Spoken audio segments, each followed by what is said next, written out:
Hi, this is Smash Rundown. If you enjoy movie reviews, short, and trailer reactions, you're in the right place. So why not subscribe and hit the like button down below. Today we're going to be reviewing Doctor Strange in the Multiverse of Madness.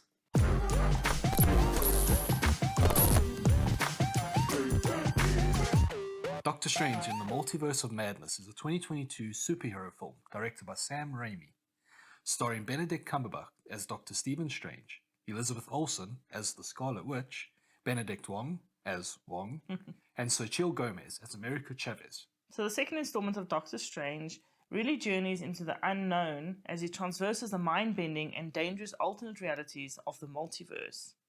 So another multiverse movie. Yes. Well, I'm pretty sure most people will like the Spider-Man one more, but I think I like this quite a lot. I did like the Spider-Man one more, but this was fun because instead of multiverses coming to us, we went to multiverses. So it was a bit different. Yeah. I just find Doctor Strange more fun. Yeah, I know he's one of your faves. So looking at the good, I mean, Benedict Cumberbatch is Doctor Strange. Elizabeth Olsen does a really good Scarlet Witch, so you know what you're getting there. It's good actors, really entrenched in their roles at the moment. Yeah, I obviously really enjoy Cumberbatch. Yes. He's amazing. And as Doctor Strange, he really embodies him. Yes.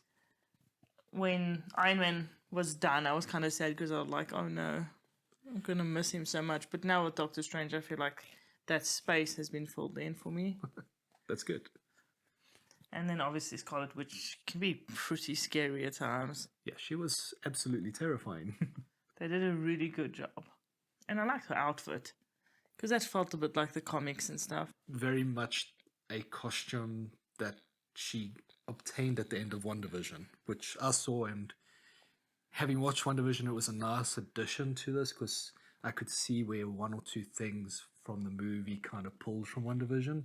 So it definitely enhanced the viewing for me, having seen WandaVision. I don't think it's necessary to have watched WandaVision. I think it's helpful if you have a general idea of what WandaVision was about, because I had a general idea even though I haven't watched it. Yeah. But you could go in and just watch it and be fine because they do kind of give you enough information to make it entertaining. But I think knowing at least something would have made it a lot more enjoyable because you just have a better understanding of the character for Scarlet Witch. Yeah. So not essential, but nice to at least know something about it. And I also, like we were talking about the costumes, I also really liked, obviously, Doctor Strange's cape. It's like one of my favorite characters for some strange reason, because it's always just so funny and brings some levity in, but at the same time it's kind of so connected to him that it goes off and does its own thing, knowing what Doctor Strange would want him to do. Yes. Wants it to do. Yes. And they really make it feel almost lifelike. It's very much alive. It's an additional character in the movie, and I like that. I think it's cool as well. And I like the fact that he keeps it as a scarf wherever he goes. Yes. Because that one scene where he puts it on from the scarf and he flies down was just so cool. Right in the beginning of the movie, it was awesome.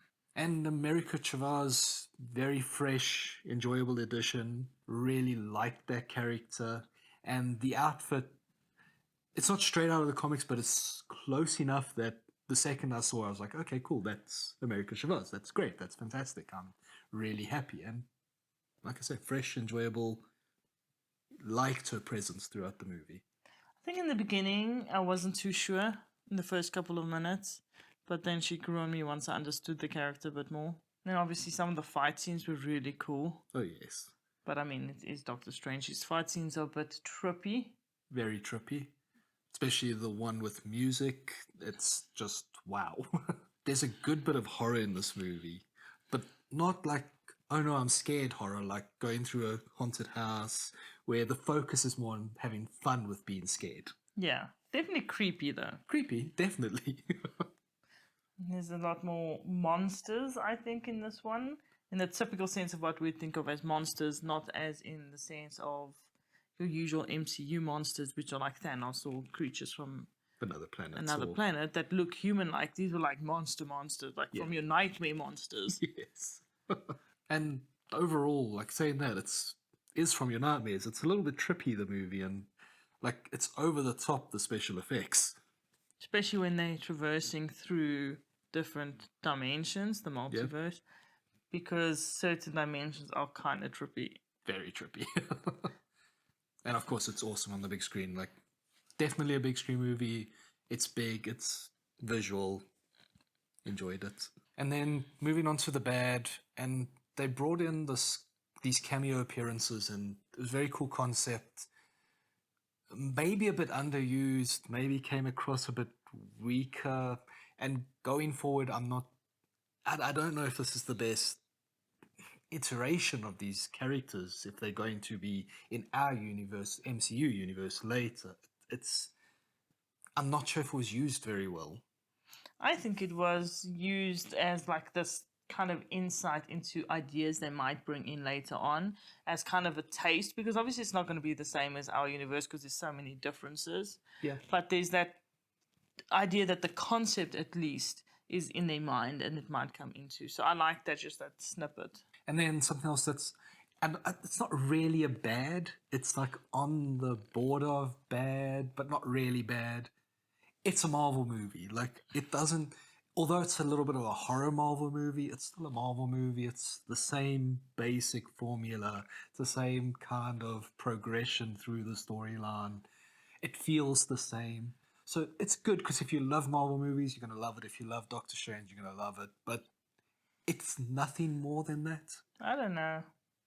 I enjoyed it a lot, and I feel like they tweaked it with the more horror characters this time, but in such a way that it still stayed true to Marvel, so I absolutely loved it. And I would never say being a Marvel feel movie is even teetering on bad, because you know what you're going to get. You're going to go there, you're going to have a whole bunch of fun, and if you're really stressed out and busy and don't have time just to sit and enjoy yourself, you're going to go watch a Marvel movie. You know that those, 3 hours are going to be a blast, and you're going to laugh and just chill and leave the cinema feeling so much better. And that's exactly what I want when I go watch a Marvel movie. I don't want to go there and be like, oh, I'm thinking a lot, or, oh, no, this was so disappointing and underwhelming, which we get from a lot of movies lately. I mean, this was not underwhelming. No. And there were some extra things in it that I found very entertaining that, slightly departs from the Marvel, but not too much to steal the magic. And then I suppose that takes us to the overall, and overall it's just a lot of fun. I mean, like you say, it's an enjoyable movie. You go there, you feel good after watching it. You don't have to think too much. You can just enjoy the spectacle. And I mean, it was like almost 3 hours. It was so long, but you don't even notice it's long. Because it finished, I was like, oh. Time to go. Time to go. And then we've noticed that some complaints, or we've read about some complaints in the movie, and I disagree, especially like the one that says you need to have like this encyclopedia of knowledge about the Marvel universe. I don't really read Marvel comics, and I have a very limited knowledge on the Marvel universe, because my Marvel knowledge is mostly from a couple of cartoons I watched when I was a kid, not even that many. It's mostly from the MCU.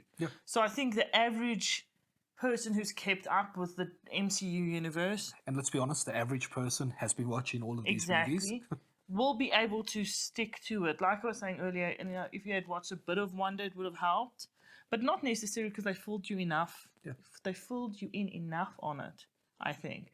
So I disagree completely. I don't think that you have to have this hardcore knowledge. I think any knowledge you do have just elevated the movie, but I don't think it took away from the movie. Yes. It gave like those little Easter eggs that like these hardcore fans are always combing through every scene to get. And so excited to see, but not enough for an average person who's not too familiar to get lost at all. I still enjoyed it thoroughly, and I wouldn't say that I would know any minutiae, or not any, maybe not very many minutiae. I mean, the little bit I did pick up was entertaining, but I don't think I picked up all of the ones that there were, and I don't think it stole from my experience at all. And in terms of ratings, I'm going to give it a 9 because it was just fun. I'm not saying it was perfect, although I couldn't really find anything wrong with it personally, but, it was still just awesome.